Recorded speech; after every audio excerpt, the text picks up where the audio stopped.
बिस्मिल्लाहिर्रहमानिर्रहीम, अस्सलाम वालेकुम। मैं हूं मखदूम शहाबुद्दीन और आप देख रहे हैं पावर टॉक। नाज़रीन किराम, मशरिक़ वुस्ता बदल चुका है। पाकिस्तान ने नामुमकिन को मुमकिन कर दिखाया है। जुम्मे के रोज़ जनेवा में अलामती तौर पर वो MOU जिस पर ऑलरेडी इलेक्ट्रॉनिकली दस्तखत हो चुके हैं, एक जानिब अमरीका और ईरान के नुमाइंदगान के, तो वहीं दूसरी तरफ पाकिस्तान की जानिब से भी उस MOU पर एक मीडिएटर के तौर पर जो दस्तखत हुए हैं, उसके बाद जुम्मे को जब इसका ऐलान होगा स्विट्ज़रलैंड में, फिर 60 दिन का एक पीरियड जो है उसका आगाज़ होना है। ये एक इंतहाई चैलेंजिंग टाइम होगा क्योंकि इसमें बड़े बड़े फैसले होने हैं और असल ईरान और अमरीका के डिसएग्रीमेंट्स जो हैं उनका हल निकलना है। इसके साथ ही साथ इसराइल क्या इस सारे मामले में स्पॉइलर का किरदार अदा कर सकता है, इसके इम्कानात भी बढ़ते जा रहे हैं। इसी सब पर बात करने के लिए प्रोग्राम में हमें ज्वाइन किया है डॉक्टर मुनव्वर हुसैन साहब ने, माहिर हैं बैनुल अक़वामी उमूर के, और हमें ज्वाइन कर रहे हैं माहिर मुआशियात डॉक्टर हसन ज़फ़र और ईरान से ताल्लुक़ रखने वाले सहाफ़ी अफजल रज़ा साहब। आप तमाम तर मेहमानों का बहुत बहुत शुक्रिया। सबसे पहले डॉक्टर मुनव्वर साहब आपकी जानिब आऊँगा। पाकिस्तान ने नामुमकिन को मुमकिन कर दिखाया। आपसे कुछ देर पहले रावलपिंडी में अहम तरीन सिक्योरिटी ऑफिशियल से हमारी भी एक मुलाकात थी और उस मुलाकात में भी उन्होंने इस बात को रीइटरेट किया कि पाकिस्तान का सिर्फ एक मकसद रहा कि अमन हो सके, और एक और पाकिस्तान की बहुत बड़ी अचीवमेंट है, सिर्फ अमरीका और ईरान में जंग नहीं रुकवाई, पाकिस्तान ने आलमे इस्लाम में मुसलमानों को आपस में लड़ने से रोका। और जो इसराइल का असल एक एजेंडा था कि इस सब के अंदर अरब्स जो हैं वो ईरान से लड़ पड़े, उसमें भी पाकिस्तान ने एक बड़ा अहम रोल प्ले किया है। किस तरह से देखते हैं आप इस डेवलपमेंट को? देखिए, बहुत अहमियत का हामिल ये एफर्ट है पाकिस्तान की तरफ से, बल्कि एक नर्व होती है जहन के अंदर, वो उसे क्लोसम कहा जाता है। वो ईस्ट और वेस्ट की जो आपके स्फीयर्स हैं उनको कनेक्ट करती है। तो पाकिस्तान ने एग्जैक्टली वही काम किया है कि ईस्ट और वेस्ट को कनेक्ट किया है, और अगर पाकिस्तान हट जाए तो ये दोनों जो स्फीयर्स हैं इनका आपस में कनेक्शन नहीं रहता। और यहाँ तक कि खुद वेस्ट के जो एनालिस्ट हैं वो इस बात कर रहे हैं कि गालिबन 10 ऐसे ममालिक हैं जिनको गिनवाया जा सकता था कि वो मीडिएशन का किरदार अदा करें, लेकिन पाकिस्तान उस लिस्ट में नहीं था। इसके बावजूद पाकिस्तान ने जो अपनी एफर्ट्स को गिव अप न करके इस नामुमकिन को मुमकिन बनाया, जहां पे सिस्टमिक लेवल पे वेस्टर्न सिविलाइजेशन की जो एक्सेप्टेबिलिटी थी, जिसको हम फ्यूजन ऑफ सिविलाइजेशंस कहते हैं, वो क्लैश ऑफ सिविलाइजेशन में कन्वर्ट होने का खतरा था। और जो बारहा एक नैरेटिव अब चल पड़ा था खुद अमेरिका से भी कि जो रूल बेस्ड ऑर्डर है, लिबरल वर्ल्ड ऑर्डर है, अब इस नाम की कोई चीज बाकी नहीं रही है, उसके बका के चांसेस भी बनते हुए हमें नजर आ रहे हैं। It is all because of Pakistan. और ये पाकिस्तान ने इसलिए भी किया कि एक तो हमारा एक तारीखी तौर पे नैरेटिव है, पॉलिसी बिहेवियर है जो जिन्ना साहब ने हमारी डायरेक्शन सेट की, peace with in peace without. दूसरा हमारे एन स्ट्रेटेजिक मफादात के मुताबिक है। हम तीसरे बॉर्डर को डिस्टेबलाइज नहीं देखना चाहते। हमारे माशी मफादात मिडल ईस्ट के साथ हैं। 1.4 मिलियन पाकिस्तानीज काम करते हैं, हाफ ऑफ द रेमिटेंसेस हमें वहां से मिलते हैं। और इसके अलावा फिर एक ऐसी सिचुएशन जरूरी थी जहां पे कनेक्टिविटी को कामयाब बनाया जाए। और फिर आप देख रहे हैं कि हम ताजिकिस्तान तक हमें एक्सेस मिल रही है। आप देख रहे हैं कि ईरान के तकरीबन 140 मिलियन बैरल जो तेल है वो एक्सपोर्ट होने के लिए तैयार है, जिसकी लागत तकरीबन $13 बिलियन बनती है।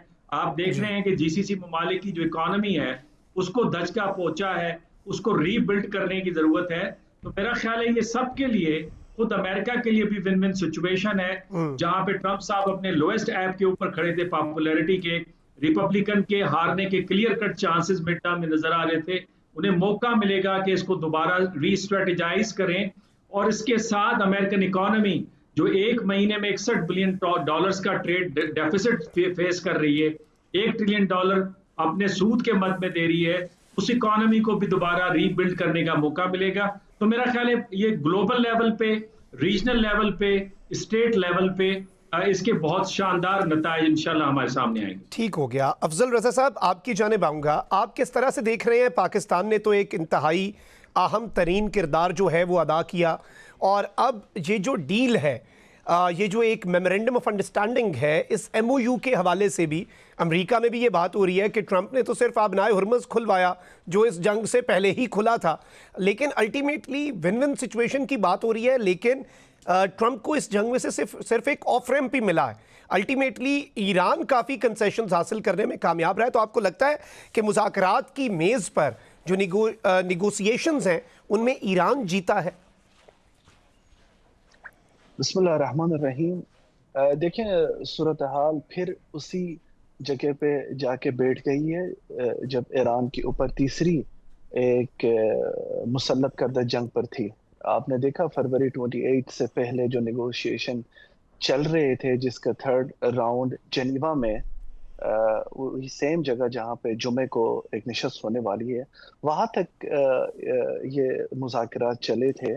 और उस वक्त भी ईरान ने एक अच्छी ऑफर, एक अच्छी डील इनिशिएटिव लेके ओमानी फॉरेन मिनिस्टर को दे दी। अब मैं उस बैकग्राउंड में नहीं जाना चाहता कि अमेरिका हमेशा इजरायली एक रोग एंटिटी के फेक इंटेलिजेंस और एक टारगेटेड नैरेटिव बना के हमेशा खित्ते में और बैनुल अक़वामी सतह पर ईरान के साथ किसी भी एक अच्छी मुफ़ाहमत जिसका जो मफादात है वो न सिर्फ ईरान बल्कि खित्ते के ममालिक और इंटरनेशनल लेवल पर पहुंचने वाले होंगे, वो इसराइल हमेशा उसके खिलाफ एक प्लॉट, एक सबोतेज प्रोजेक्ट चला और ईरान के ऊपर एक जंग और मुसल्लत हो गई। आई थिंक मैं इसको ये नहीं कह सकता कि ईरान सबक हासिल कर चुका है। ईरान को एक अच्छे तजुर्बात हासिल कर चुके हैं। 2 राउंड नेगोशिएशन जिसके दोनों के दरमियान ईरान पर जंग मुसल्लत की गई, लेकिन ये दर्स इबरत अमेरिका और उनकी क़ियादत को है, जहाँ पे आप देख रहे हैं कि डेमोक्रेट्स है किस तरह प्रेसिडेंट ट्रंप को क्रिटिसाइज कर रहे हैं कि आपने $100 बिलियन स्पेंड कर दिए हैं, दसियों फौजी मारे गए और आप अभी एक सो कॉल्ड सुरखरू होकर एक डील की तरफ जा रहे हैं जो कि कंप्लीटली अमेरिकी फेलियर और वो इजरायली डिजाइन के एक शिकस्त की एक कड़ी है जो ये रोग एंटिटी चाह रहा था कि ईरान और अमेरिका को अपने सामने करके वो जो एक ग्रेटर इजराइल का जो मंसूबा है उसको एक राह हमवार कर सके। ऑनेस्टली मैं समझता हूँ ये डील तो होने वाली है पाकिस्तान की एक ट्रेमेंडस एफर्ट्स में, लेकिन ये एक मौका है। पर्शियन गल्फ कोऑपरेशन काउंसिल के जो मेंबर्स हैं उनके लिए एक मौका है इस डील का फायदा उठाते हुए एक नॉन एग्रेशन एग्रीमेंट ईरान के साथ किया जाए कि अगर आप दोबारा से JCPOA के तरह 2015 में बड़ी अच्छे खुशउस्लूबी के साथ 5+1 के साथ ईरान के साथ एक डील हो जाती है, लेकिन अनफॉर्चुनेटली इजराइल ने इसके खिलाफ इतनी प्रोपेगेंडा और कॉन्स्पिरेसी करने के बाद ट्रम्प साहब ने अपने पहले दौर में आके एक फेक इंफॉर्मेशन के तहत एक तरफा तौर पर इस मुआहदे से इनखला करके एक बार फिर खित्ते को डीस्टेबलाइजेशन की तरफ जाने का वजह बन गए। तो मैं समझता हूँ ये एक मौका है Persian gulf cooperation council countries के लिए कि इसका फायदा उठाते हुए आप ईरान के साथ एक ऐसा मुआहिदा करके खित्ते के जो मसाइल है वो सिर्फ खित्ते के ममालिक ही इसको सॉल्व करें। ये नहीं हो सकता कि आप अपनी सिक्योरिटी को एक्सपोर्ट करें और यहाँ पे जंग मुसल्लत होने के बाद आप चुप का रोजा रखें और ये कहें कि ये जंग हमारी नहीं है और हम इसमें कोई किरदार अदा नहीं कर रहे हैं। ईरान ने जो अपना हक दिफा का इस्तेमाल किया, मैं समझता हूँ ये एक नतीजा है उन ममालिक के लिए, खुसूसन एक पर्टिकुलर मुल्क जो चाहता है कि खित्ते में इजराइल का किरदार अदा करें, ये उनके लिए एक लेसन होना चाहिए। ओवरऑल डील के बाद जो एक सिचुएशन खित्ते में क्रिएट होने वाली है वो एक विन विन सिचुएशन तो मैं समझता हूँ ईरान और इस खित्ते के ममालिक के लिए। अमेरिका जब वो कर अपना सब कुछ कोशिश कर रहा है कि इजराइल को एक बार फिर इजाजत न दे कि इसके खिलाफ को कॉन्स्पिरेसी करे, लेकिन अभी तक ये कंसर्न है कि डील होने के बाद फर्स्ट राउंड नेगोशिएशन होने वाले हैं जेनीवा में right after the signing off the ceremony. लेकिन इस पे मैं समझता हूँ जो मीडिएटर्स हैं, पाकिस्तान हो या कतर हो या other stakeholder like China, Russia, इनको इस बात का जरूर इस पर तवज्जो और ध्यान देने चाहिए कि अमेरिका में एक इंतखाबात का साल है और कैसे आवाजें आ रही हैं कि इजराइल को खुश रखना है, लेकिन इसके साथ साथ इजराइल की जो कॉन्स्पिरेसी के ऊपर ध्यान रखना चाहिए कि कोई भी प्लॉट इस दफा, क्योंकि ईरान ने एक लाउड एंड क्लियर मैसेज दिया है कि नेगोशिएशन के साथ साथ उनके हाथ ट्रिगर पे भी है। तो वो किसी भी ऐसे कोई प्रोवोकेशन इसराइल की तरफ से, खुसूसन जो लेबनान फैक्टर है, इसके ऊपर अगर इसराइल ने कुछ एक बार फिर कार्रवाई की तो ईरान तो डेफिनेटली इसको उस एमओयू की खिलाफ वर्जी समझेगा। ठीक हो गया अफजल साहब, आपका पॉइंट आ गया। अच्छा, गुफ्तगू के सिलसिले को यहीं से आगे बढ़ाएंगे। यहाँ पे वक्त हुआ एक ब्रेक का, हमारे साथ रहिए।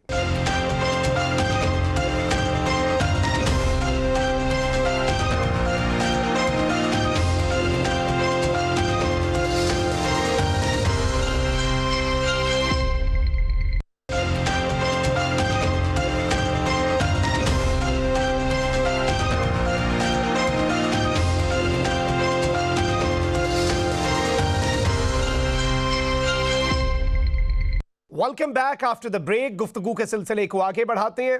डॉक्टर हसन जफर साहब, आपकी जानिब आऊँगा। एक तो इस डील को, जो जारी बात है, पाकिस्तान ने करवाई, आप किस तरह से देख रहे हैं? और डिप्लोमेटिकली भी पाकिस्तान एक फ्रंट सीट पर आया है, लीडिंग रोल में आया है। पिछले कुछ सालों में हमें डिप्लोमेटिक आइसोलेशन में धकेला जा रहा था। एक तो ये नुकता है, लेकिन ऑन दी अदर हैंड इसके अब जो इकनॉमिक इम्प्लीकेशंस थी इस जंग की, अब आपको क्या लगता है कि वो ज़रा नरमी आएगी कुछ लोगों के लिए? इकोनॉमिक पॉलिसी वर्ल्ड वाइड भी और पाकिस्तान में भी कुछ चीज़ें बेहतर होंगी? बहुत बहुत शुक्रिया। देखिए, डील कराई पाकिस्तान ने, बहुत अच्छा किया। हमारी अपनी ज़रूरत है कि हमारे वेस्टर्न बॉर्डर पे कोई मज़ीद प्रॉब्लम्स क्रिएट ना हो। पहले हम अफ़गानिस्तान की जंग भुगत चुके हैं, अब ये ईरान का मसला तो हमारे तो फेवर में था। हमारे लिए ये अहम चीज़ थी कि हम इस पीस डील को कराएं, और हमने अच्छा किया कि ये किया। लेकिन ये कितनी लास्टिंग होगी, इसके माशी असरात क्या हैं? माशी असरात तो आपने देख लिए, जो स्ट्रेट ऑफ हॉर्मुज़ के बंद होने से सामने आए। लेकिन महज वो ही नहीं है, यहाँ पे गल्फ की सूरत हाल जो है वो अनरिजॉल्व है। आप एक चीज़ हमारे यहाँ कभी भी शायद डिस्कस नहीं हुई है किसी भी प्रोग्राम में इस हवाले से, वो है ट्रीटी ऑफ जद्दा। सऊदी अरब और यूएई के दरमियान हुई थी 1974 में, और उसकी वजह से उनका बॉर्डर डिस्प्यूट है जो 2008 में दोबारा फ्लैग हुआ था और अभी भी अनरिजॉल्व है। उसमें 2 ऑयल फील्ड्स हैं, उनके नाम हैं शैबा और ज़रारा ऑयल फील्ड्स। ओके। सो ये एक अनरिजॉल्व मैटर है जो कि बैकग्राउंड में चल रहा है। जो आपने देखा ना, यूएई का और सऊदीया का स्प्लिट था इस सारी जंग में, और पाकिस्तान के लिए जाहिर है एक उसमें मुश्किल पैदा हुई। सो ये प्रॉब्लम है। दूसरी तरफ से वाज़े इशारे हैं हमारे सामने। अभी मेरे सामने जेरूसलम पोस्ट और द टाइम्स ऑफ इसराइल हैं। वहाँ पे तो लोग कह रहे हैं कि जी, हम जो राइट विंग हार्डलाइनर्स हैं कि ये ट्रीटी हमें पाबंद नहीं करती किसी भी किस्म की कार्रवाई से रोकने पे लबनान में। और प्रेसिडेंट ट्रंप का जो बयान है उसमें उनकी फ्रस्ट्रेशन बिल्कुल वाज़ेह है कि इसराइल को हाथ रोकना होगा वहाँ पे लबनान में। So all is not well. या हमारी जो कैलकुलेशन से 2 महीने पहले जब ये सीज फायर हुआ है, उससे हम कंसिस्टेंटली अर्ज कर रहे हैं कि ये टाइम गेन कर रहे हैं इजरायली और अमरीकी, और ये अक्टूबर में दोबारा जाके कार्रवाई करना चाहेंगे जब ये गर्मी का मौसम गुजर जाएगा। उन्हें 1991 की गल्फ वॉर का और 2003 की गल्फ वॉर का तजुर्बा है कि इस हीट में ऑपरेशंस जो हैं उनकी फोर्सेस के लिए आसान नहीं होते। सो ये एक लल बिफोर स्टॉर्म है, और इसमें सारी पार्टीज खुद को कैसे रिपोजिशन करती हैं, कैसे रिकैलिब्रेट करती हैं। ईरान को क्या गेन्स इसमें हासिल हैं?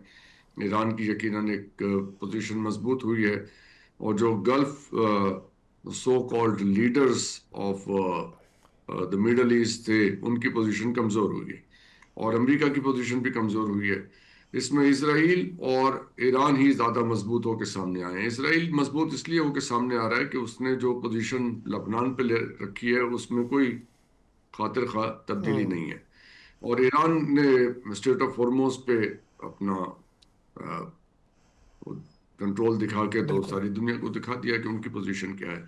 सो मेजर वॉरिंग पार्टीज जो हैं वो इसराइल और ईरान है।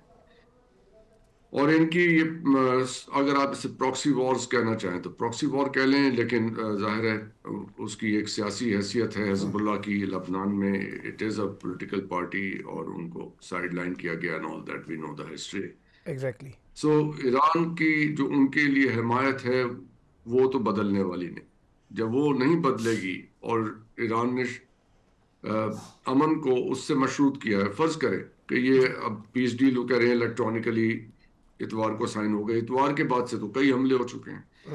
यानी जो पीस डील ये कह रहे हैं कि हमने साइन कर लिया है, इतवार के बाद से आज तक, अब ये आज मंगल है, कितने हमले हो चुके हैं। कल भी हमला हुआ है और कल उनका इजरायली डिफेंस फोर्सेस जो हैं आईडीएफ के चीफ का कहना था कि हम तो आज रात को ईरान की मेजर कार्रवाई एक्सपेक्ट कर रहे हैं। तो इट इज नॉट स्टॉपिंग। सिर्फ ये है कि अमेरिका को थोड़ा सा इसमें से रिलीफ मिल गया है, प्रेसिडेंट ट्रंप को बेल आउट मिल गया है।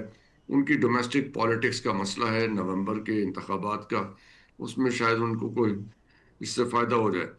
लेकिन ओवरऑल अगर देखा जाए कि अमेरिका की इकोनॉमिक प्रॉब्लम्स जो हैं वो कैसे इससे सॉल्व होंगी, आप ये याद रखिए कि ये जो ज़ायनिस्ट लॉबी है, सही। जूइश लॉबी अमेरिका में, ये अमेरिका की बर्बादी की परवाह नहीं करेगी। जब 1929 में इकोनॉमिक डिप्रेशन आया था और उसके बाद सेकेंड वर्ल्ड वॉर शुरू हुई थी, तो अमेरिका की इकोनॉमिक बर्बादी की परवाह नहीं की गई थी।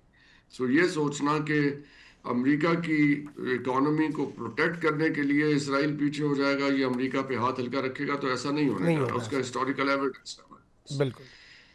तो things are not as good as they look. देखिए, हम बिल्कुल या तो हम दिल को खुश करने वाली बातें कर लें, या फिर हम अपने जो हमारे पास हार्ड फैक्ट्स हैं, एम्पिरिकल एविडेंस है, हम उसके ऊपर तज्जिया कर लें। बिल्कुल डॉक्टर साहब, आपका पॉइंट आ गया। डॉक्टर मुनव्वर हुसैन साहब, आपकी जानिब आऊँगा इसी नुक्ते पर कि जाहिर बात है कि ये प्रोसेस बड़ा अभी मुश्किल और कठिन भी है और आगे मज़ीद चैलेंजेस भी आएंगे। इसमें इजराइल जो है वो एक स्पॉइलर का किरदार भी अदा करता रहेगा। तो आपको लगता है कि ये फ्राइडे के बाद जो एक 60 डे विंडो आएगी, उसे किस तरह से पॉजिटिवली यूज़ किया जा सकता है और उसमें क्या डिस्कशंस हो सकती हैं, क्या कंसेशंस ईरान अपने न्यूक्लियर प्रोग्राम पे दे सकता है? क्योंकि एमओयू में तो चले वो नहीं है, लेकिन आगे तो वो डिस्कस होना है। देखिए मखदूम साहब, मेरी इतलात के मुताबिक एक तो एमओयू साइन हो चुका है 15 की रात को जी। और उसमें 3 सिग्नेचर्स हैं। एक प्रेसिडेंट डोनाल्ड ट्रंप साहब की है और ईरान की साइड से मोहम्मद बाकिर गालिबाफ साहब की है। ओके। और फिर पाकिस्तानी साइड से भी एक हाई प्रोफाइल सिग्नेचर मौजूद है। ओके। इसको डिक्लेयर किया जाएगा फ्राइडे को। इसकी क्या वजूहात है? इनफैक्ट वजह वही है, इजरायली फैक्टर। आपको याद होगा कि अप्रैल के अंदर जो बातचीत चल रही थी इस्लामाबाद में, मुआहिदा इंचेस दूर था। और फिर एक यूएई का डेलीगेशन आता है पाकिस्तान में और वो डायरेक्ट मैसेज लेकर आता है नेतन्याहू का, और जेडी वेंस साहब को वो दिया जाता है और उसके बाद जेडी वेंस साहब आधी रात को ही पीछे हट जाते हैं।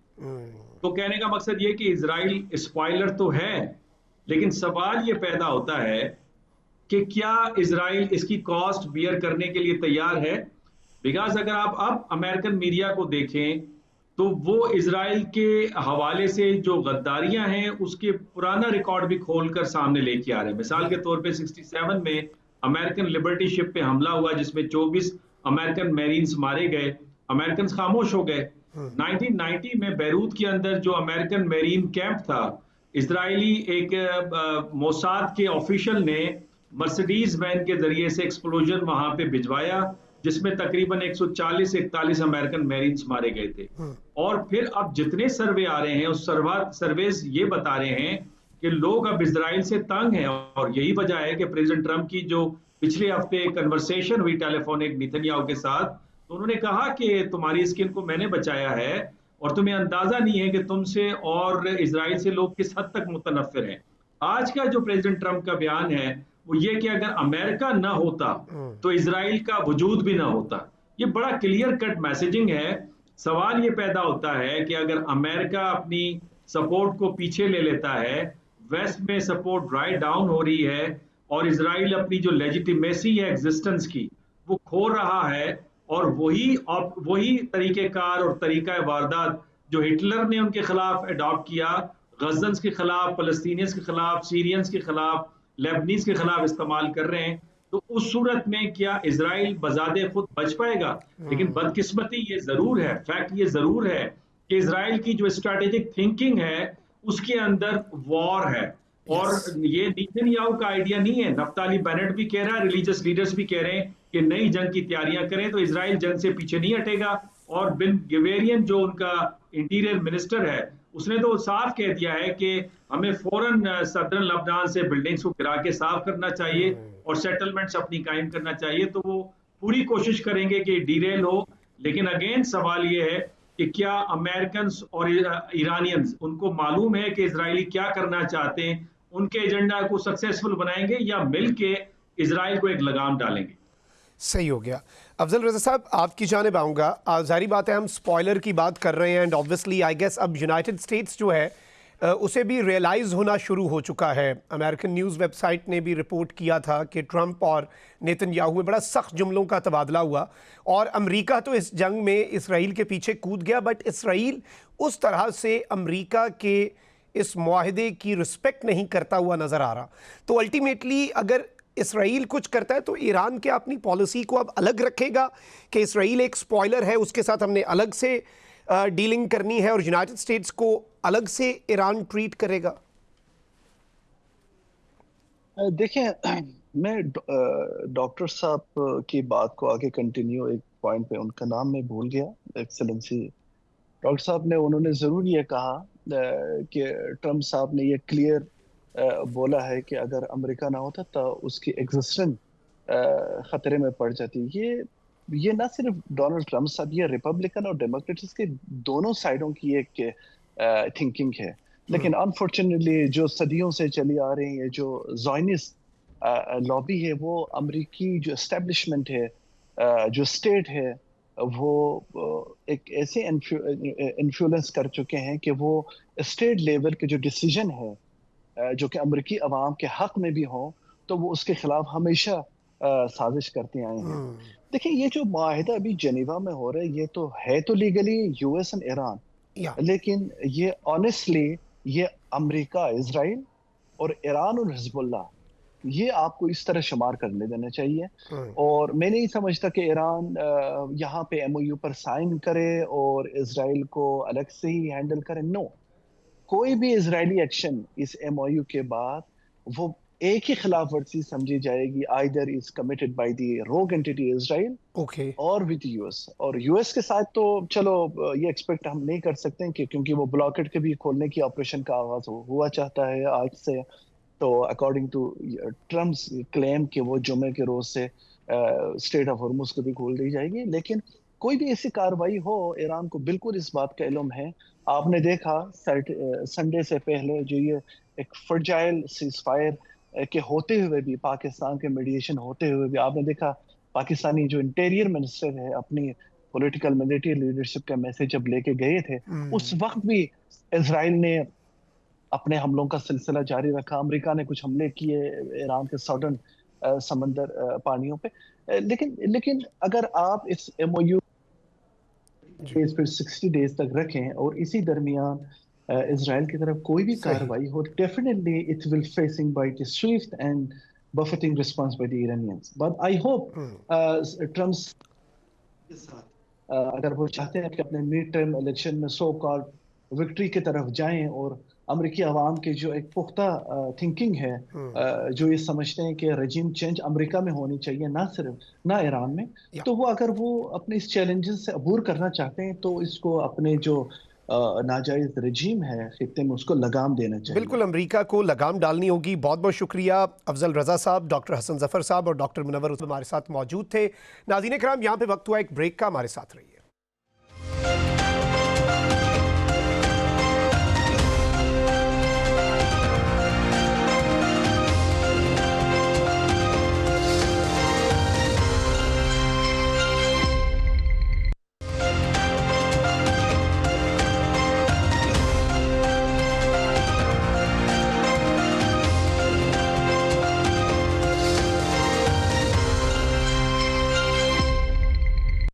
Welcome back after the break. नाज़रीन कराम, एक जानिब मशरक़ वस्ता में अमन कायम हो रहा है तो वहीं दूसरी जानिब पाकिस्तान का सियासी मंजरनामा पेचीदा होता जा रहा है।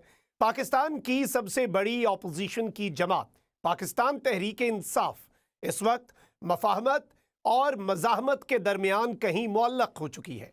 इस वक्त भी पाकिस्तान तहरीक इंसाफ के रहनुमा बानी पीटीआई इमरान खान के अहले खाना अडयाला जेल के बाहर मौजूद हैं और हस्बे रिवायत उनकी मुलाकात नहीं करवाई जा रही।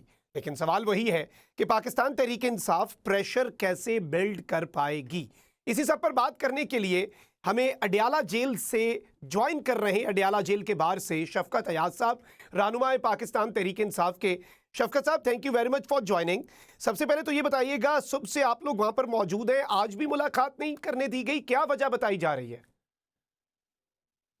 बिस्मिल्लाहिर्रहमानिर्रहीम। मखदूम साहब, आपने देखा कि इन्होंने खुद वादा किया था कि अगर आप लोग लेकर आएंगे तो हम आपकी मुलाकात भी करा देंगे और जो आपके डिमांड है वो भी पूरे करेंगे। फिर आपने देखा कि आज इन्होंने पुराने एयरपोर्ट से लेके डीएचए, बैरिया, सब जगहों पे नाके लगा के जो पार्लियामेंटेरियंस थे उनको सिर्फ छोड़ रहे थे और बाकी उनके साथ भी अगर वर्कर्स आ रहे थे तो उनको गिरफ्तार कर रहे थे, उनको नहीं छोड़ रहे थे।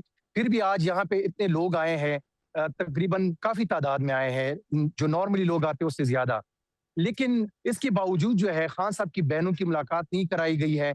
वो अभी भी बैठे हुए हैं और उन्होंने ये वादा भी किया था कि हम 3 से लेके 7 बजे तक बैठे रहेंगे, हमारी मुलाकात कराई जाए और हम वापस चले जाएंगे। तो ये देखे कि इस मुल्क में ना आईन है ना कानून है, ये किसी चीज को भी नहीं मान रहे।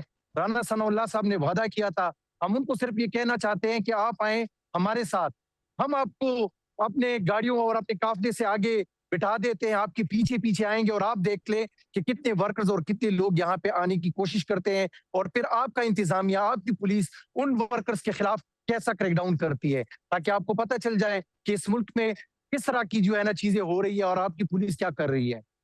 ठीक हो गया। अच्छा शफकत साहब, जाहिर बात है कि मुलाकात आज भी नहीं होनी थी, यही एक्सपेक्ट किया जा रहा था और इस हवाले से पाकिस्तान तहरीक इंसाफ का कारकुन भी काफ़ी नाला रहता है कि पीटीआई की लीडरशिप वो प्रेशर नहीं बिल्ड कर पा रही। आज भी 10,000 लोगों का कहा गया था, लेकिन जो इंडिपेंडेंट मीडिया रिपोर्ट्स हैं वो यही बताती हैं कि इतने लोग नहीं थे। तो पीटीआई अगर 10,000 बंदा भी नहीं ला पा रही और कल राणा सनाउल्लाह साहब ने चैलेंज दिया था कि 10,000 बंदा ले आए तो मैं जो हूं वो इनके साथ जाके बैठूंगा, इनकी मुलाकात करवाऊंगा, ना ला सके तो फिर ये हमारे साथ आके बैठें और बातचीत करें।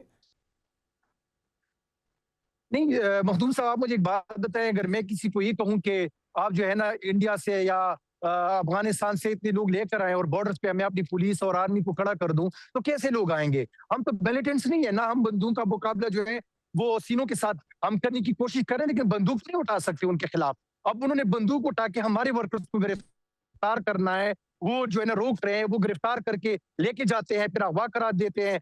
तो आप मुझे बताएं, ऐसे हालात में फिर वर्कर्स कैसे पहुंचे? आप गोली भी चलाते हैं, आप गिरफ्तार भी करते हैं, आपको मैं आके नाकों पे बिठा के आपको वहां पे लेके जाता हूँ कि नाकों पे कितनी पुलिस खड़ी है, पुराना एयरपोर्ट, डीएचए, बैरिया, सब जगहों पे पुलिस खड़ी है। वो लोग जो असम्बलियों के लोग हैं, जो कि पार्लियामेंटेरियंस है, उनको सिर्फ छोड़ा जा रहा है, बाकी वर्कर्स को नहीं छोड़ा जा रहा। मैं किस तरह आया हूँ आपको मैं नहीं बता सकता। तो कहने का मकसद यह है कि राना सनाउल्लाह साहब तो ये कह रहे हैं कि आप इतने लोगों को लेकर आए तो हम मान लेंगे, लेकिन साथ में फिर आपको ये चाहिए कि या तो आप पुलिस को ना बिठाएं या आप हमारे साथ खुद आए, ताकि आप खुद देखें, या तो कम से कम आप जैसे जर्नलिस्ट जो है वो कैमरा उठा के हमारे साथ आए कि पुलिस यहाँ पे क्या करती है और हमारे वर्कर्स कितने हैं। ये नहीं हो सकता कि आप पुलिस भी बिठाए, वर्कर्स को गिरफ्तार करे, लोगों को भी ना छोड़े और फिर आप कहें कि 10,000 लोग तो नहीं आए हैं। तो ये नहीं हो सकता। एक तो आप इस तरह करें कि हम पुरअमन तरीके से जगह पे करती है। आज भी आप देख ले, नॉर्मल लोगों से ज्यादा, अगर आपको मैं बताऊं 3-4 हजार लोग अभी भी मौजूद है। चले ये देख ले कि 3-4 हजार लोग अगर आ सकते हैं, आप देखेंगे कि अगली दफा फिर अगर ये कहते हैं तो हम इनको लेकर आते हैं। इन्होंने तो इतना काफिला नहीं देखा होगा राना सनाउल्लाह साहब ने, हम इनको अपने काफिले के सामने खड़ा कर देते हैं, इनको कहते हैं कि आए हमारे काफिले भी देख लें और अपनी पुलिस की हरकत भी देख लें। सही हो गया। अच्छा शफकत साहब, एक और आम चीज़ ये है कि पाकिस्तान तहरीक इंसाफ की जो खैबर पख्तूनख्वा की गवर्नमेंट है, अगर उसकी बात करें, बजट बानी पीटीआई से मुलाकात के बगैर क्या पेश होगा, पास होगा, नहीं होगा? हमारे ही प्रोग्राम में जो कदरे नाराज़ हैं इस वक्त केपी हुकूमत की पॉलिसी से एमपीएज़, उनमें से एक मुश्ताक गनी साहब ने शिरकत की और उन्होंने कहा कि हमसे बात नहीं कर रहे सुहेल अफरीदी साहब, और वो केपी की ऑपोजिशन से मिलकर बजट पास करवा देंगे। और अब खबरें आ रही हैं कि पीटीआई की केपी गवर्नमेंट पीपल्स पार्टी और जेयूआई पे मेहरबान हो रही है। तो क्या पीटीआई, जेयूआई और पीपल्स पार्टी के साथ मिलकर बजट पास करने जा रही है? देखिए, अगर बजट आवाम के लिए हो और उससे आवाम को फायदा हो तो उसमें फिर अपोजिशन भी साथ देती है। हमने पहले भी ये कहा था इनको कि देखिए, आपने अगर जिस तरह इन्होंने हमसे डिमांड की थी कि आप जो है अपने एनएफसी से और अपने मर्ज एरिया के लिए जो फंड है, हमने ये कहा कि आप हमारी मुलाकात करा दे खान साहब से, और वहां पे जैसे खान साहब कहेंगे, हमेशा खान साहब ने पाकिस्तान की बात की है। तो हमने कहा कि अगर आप चाहते हैं कि सूबे जो है वो पाकिस्तान को सपोर्ट दे तो हम हमेशा आपके साथ खड़े होंगे, लेकिन शर्त यह है कि आप हमारी मुलाकात खान साहब से करा दे। इन्होंने वो बात नहीं मानी, आज तक इन्होंने जो है हमारी मुलाकात नहीं कराई। आपने बात की कि खैबर पख्तूनख्वा में हमारे कुछ अरकान, वो जो खफा है उनकी है कि हमारी ये बात मान ली जाए, हमें ये मिनिस्ट्री दी जाए तो हम ये कर लेंगे।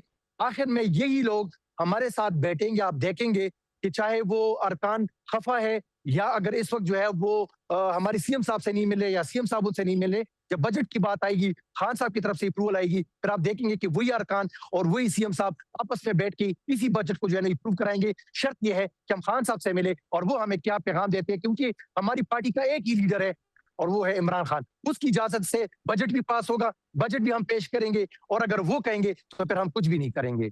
अच्छा शफकत साहब, पिछले कुछ दिनों में भी ये तासुर मिला कि कोई मुलाकात हो रही है, कोई गारंटी दी गई है, और सुहेल अफरीदी साहब को भी कहा गया था कि मुलाकात करवा देंगे। क्या उन्हें ऐसा कुछ हुकूमत की तरफ से या प्राइम मिनिस्टर की तरफ से कहा गया था कि मीटिंग करवा देते हैं और फिर नहीं कराई गई?